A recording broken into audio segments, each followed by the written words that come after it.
The Galactic Peace Council had ruled for 3 millennia without a single shot fired in anger. Their vast halls of crystalline architecture stretched across 17 worlds, each one a testament to the harmony they had achieved.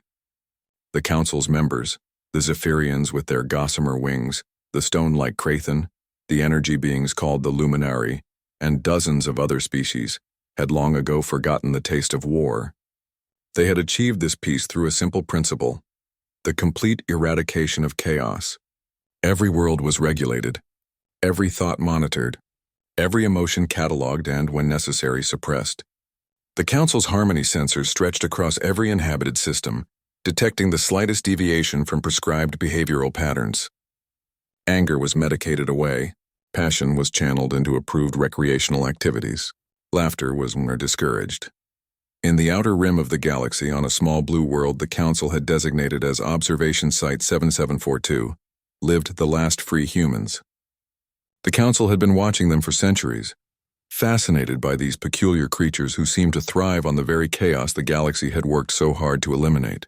Humans felt too much, thought too freely, and worst of all, they found humor in everything, even their own suffering. They are an anomaly, First Speaker Velthar had declared during the 2147th Annual Peace Assessment, but a contained one. Let them serve as a reminder of what we have overcome. The containment field around Earth was invisible, undetectable, perfect. No human transmission escaped. No human ship could leave the solar system. They were a curiosity, nothing more. Until Marcus Chen laughed. Marcus was nobody special, a 34-year-old maintenance worker at the Luna mining facility. He spent his days fixing atmospheric processors and complaining about the coffee in the break room. On the morning that changed everything, he was elbow-deep in a malfunctioning air recycler, when his supervisor, Janet, came over with her clipboard and that particular expression that meant more paperwork. "Marcus," she said, "we need you to fill out Form 27B for the incident yesterday." Marcus looked up, grease smeared across his forehead. "What incident?" "The one where you fixed the recycler too efficiently. It's now processing air 3% above regulation standards." Marcus stared at her for a long moment. Then he started to chuckle. It began as a small sound, barely audible over the humming machinery. But the absurdity of it all, filling out paperwork because he'd done his job too well, struck him as so fundamentally ridiculous that the chuckle grew into a laugh. It wasn't a loud laugh. It wasn't even a particularly long laugh, just a quiet, genuine expression of human amusement at the cosmic joke of existence. But it was the first unfiltered human emotion to escape Earth's containment field in 3,000 years. The laugh rippled across space like a stone thrown into still water. It passed through the harmony sensors, which had never been calibrated to detect something so alien as spontaneous joy. It reached the listening posts on Proxima Station, where Zephyrian technicians felt their gossamer wings flutter in confusion. It echoed through the crystalline halls of the Peace Council, where First Speaker Velthar's compound eyes widened in horror. "Sound the alarm," Velthar whispered. "The humans are laughing."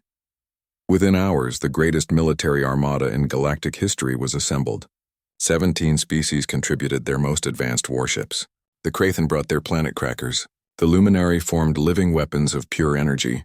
The void swimmers emerged from dark space itself, their tentacles writhing with anticipation. As the fleet gathered at the edge of human space, Admiral Corthan of the Zephyrians transmitted the official declaration. By order of the Galactic Peace Council, the species designated human represents a clear and present danger to galactic stability. Their capacity for unregulated emotional expression threatens the harmony we have maintained for 3 millennia. They must be eliminated, but Marcus was still laughing. Word of the approaching fleet had reached Earth through quantum entanglement channels the humans had secretly developed decades ago. The news should have caused panic, despair, the collapse of civilization. Instead, it spread across social media with a single hashtag: "They mad brolol." The response was immediate and universal. 7 billion humans looked up at the stars and laughed. They laughed at the absurdity of being declared a threat for experiencing joy. They laughed at an empire so fragile that a single chuckle could shatter its peace. They laughed because laughter was the most human thing they could do in the face of annihilation. The collective laughter of humanity hit the galactic fleet like a tsunami of chaos, Harmony sensors overloaded. Artificial intelligences crashed, unable to process the contradiction of joy in the face of doom. On the Zephyrian command ship, Admiral Corthan felt something impossible, the urge to smile. "Sir," his aide reported, wings trembling, "the crew is giggling." Across the fleet, the infection spread. Crathan soldiers, who hadn't felt amusement in 1,000 years, found themselves chortling at the absurdity of their situation. Luminari began pulsing in patterns that resembled cosmic jokes. Even the void swimmer's tentacles twitched in what could only be described as mirth. The war lasted exactly 17 minutes, not because the Council fleet was destroyed, but because they couldn't stop laughing long enough to fire a shot. Admiral Corthan finally managed to compose himself long enough to send a message to the Peace Council. Mission unsuccessful. Requesting immediate psychological support. We seem to have contracted happiness. First Speaker Velthar watched the transmission with growing horror. Around him, council members were beginning to exhibit the symptoms. A luminary delegate was actually glowing brighter. A Krathan representative had developed what appeared to be a smile crack across his stone features. "Seal the council chambers," Velthar ordered. "Activate all harmony sensors to maximum." He was interrupted by a sound he hadn't heard in 3,000 years. From somewhere in the crystalline halls, someone was laughing, then another, then dozens. The age of peace was over, but perhaps something better was beginning. Back on Luna, Marcus Chen finished filling out Form 27B, still chuckling to himself. He had no idea that his laugh had just started the shortest, most successful war in galactic history. A war won not with weapons, but with the simple, revolutionary act of finding joy in chaos. The universe was about to learn what humanity had always known. Sometimes the best response to an absurd situation is to laugh at it. And keep laughing until everyone else gets the joke.